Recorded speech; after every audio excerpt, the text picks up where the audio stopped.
इस किताब के लिए आज बिना सुमित्रा जी भेदभाव को लाभार्थियों और तक लाभ हमारे पहुंचता अजय है। मिश्रा जी को बहुत बहुत अंत्योदय के बधाई। लक्ष्य के साथ आ, वंचित वर्ग तो और पिछड़े ऐसा है प्रदेशों कि को सुमित्रा हर जी योजना के कहानियाँ पूरे लगातार में लिखती रही लाया। है। संग्रह पहली बार आया है और इनकी आत्मकथा कप्तान बनने बहुत चर्चित है, बहुत प्रसिद्ध है। देश उन्हें लेकिन जब आत्मकथाएं पहले आती हैं तो प्रायः ये मान लिया जाता है कि आत्मकथा लिखने के बाद व्यक्ति अपने जीवन का सब कुछ निचोड़ कर रख देता है, अब उसके पास कहने को कुछ रहता नहीं है।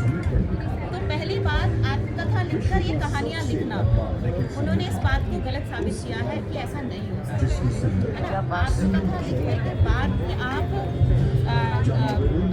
कहानियाँ लिखते हैं, उपन्यास लिखते हैं और बहुत बेहतर लिखते हैं। बेहतरी की जहाँ तक बात है तो मैं आपको ये बताऊँ कि जब मुझे ना इसके लिए कहा गया कि आपको आज इस पर बोलना है, तो मैंने अजय जी से कहा, मैंने अजय जी कहानियाँ तो है नहीं, मैंने तो पढ़ी नहीं, तो आप मैं कैसे बोलूँगी। तो उन्होंने मुझे अभी 2-3 घंटे पहले ये कहानियाँ उपलब्ध कराई। तो मैं आपको यकीन दिलाती हूँ, मैं इन कहानियों को पढ़ने बैठी, मुझे नहीं पता था, इन्होंने फ़ोन करके मुझे बताया टाइम 3 बज गया है, आप आ जाइए। तो मतलब कहानियों की जो पहली शर्त होती है उनका पठनीय होना, उनका किसी भी पाठक को बांध लेना, ये कहानियाँ उस शर्त को पूरी तरह से पूरा करती हैं। जब आप इन कहानियों को पढ़ने लगते हैं तो आप एक नए संसार में प्रवेश करते हैं और उस संसार में बहुत कुछ आप ऐसा पाते हैं जो आपके ही संसार का है। तो क्योंकि आप पाते हैं तो आपको लगता है रियल है, अपना ही है, हमारे जैसा ही है, लेकिन साथ में कुछ नया भी पाते हैं, वो जो आपके संसार में है पर आप नहीं देख पाते, आप उसको नहीं महसूस कर पाते और ये कहानियाँ आपको वो महसूस कराती हैं। तो इस मायने में ये कहानियाँ बहुत स्वागत योग्य है, बहुत पढ़ी जानी चाहिए। अगर मैं बात करूँ कहानी के कंटेंट की, अगर कहानियों का विषय क्या है, अनिता जी ने कहानियों पर बात करते हुए कहानियों के माध्यम से व्यक्तित्व को, लेखक का जो व्यक्तित्व है उसे कैसे बढ़ा जा सकता है। ये एक बहुत अच्छा तरीका होता है कि जब हम किसी साहित्य को पढ़ते हैं तो साहित्य में क्या पढ़ें, किसको देखें। तो हम साहित्य रचने वाले को देखते हैं, उस साहित्य के अंदर, उसके भीतर, और हम उस समाज को देखते हैं जिसमें वो व्यक्ति बन रहा होता है, जिसमें वो व्यक्ति गढ़ा जाता है। तो दोनों जो है बहुत बेहतर ढंग से आपको इस कहानियों में दिखाई देंगे।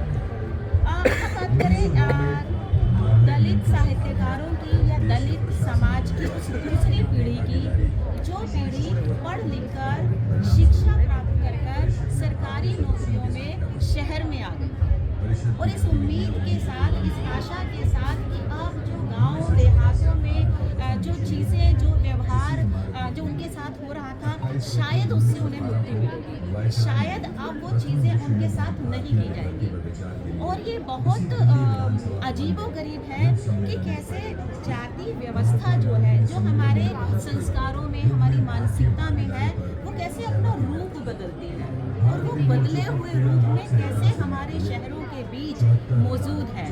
और ये हम तभी समझ पाते हैं जब हम साहित्यकारों को पढ़ते हैं, क्योंकि वो इस चीज़ को महसूस करते हैं।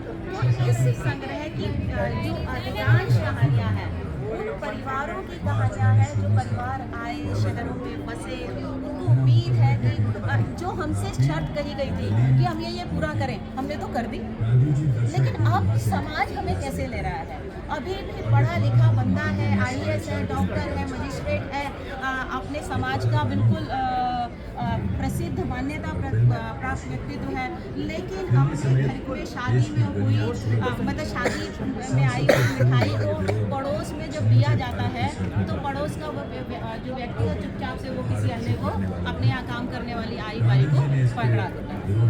ये व्यवहार जो करता है वो तो कर ही रहा है, लेकिन ये व्यवहार कैसे उस परिवार पर बीतता है, ये कहानियाँ आपको बहुत बेहतर ढंग से ये बताती हैं। तो ये मैंने एक एग्जाम्पल लिया है। दूसरा, जैसे कि यहाँ लिखा है कि दलित और विकलांग जीवन की कहानियाँ, है ना, तो यह दलित जीवन तो है ही, लेकिन ये दलित जीवन वो दलित जीवन है जो अब तक हम परिचित थे। गाँव में क्या होता है, ठाकुर होते हैं, ब्राह्मण होते हैं, फलानी चीज़ें होती हैं, नहीं, अब शहरों में कैसे होता है वो आपको इन कहानियों में पता चलेगा। दूसरा क्योंकि विकलांग जीवन की भी कहानियाँ हैं, हम जानते हैं इस तरह की कहानियाँ लेखक जो है हमारी उनके अपने अनुभवों से निकली हुई। देखिए, एक जो बच्चा होता है ना, उसके लिए सबसे ज़्यादा महत्वपूर्ण है उसका परिवार।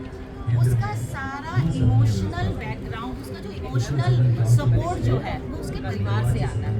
सिर्फ फाइनेंशियल सपोर्ट नहीं आता परिवार से, उसका इमोशनल सपोर्ट भी परिवार से आता है।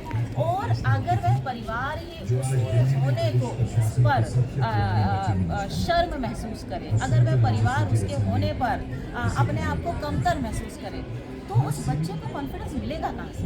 वो कैसे बनेगा? वो कैसे बढ़ेगा? और सचमुच में अनीता जी ने बहुत बड़ी बात की, और इन्होंने कही और इन्होंने की कि इन्होंने वो सब कुछ करके दिखाया कि वो सब ना मिलने के बावजूद भी वो लड़ी, वो बनी और आज यहाँ तक पहुँची। तो मैं सचमुच में सुमित्रा जी को बहुत बहुत बधाई देती हूँ और सबके से यह अनुरोध करती हूँ कि आप ये कहानियाँ जरूर पढ़ें।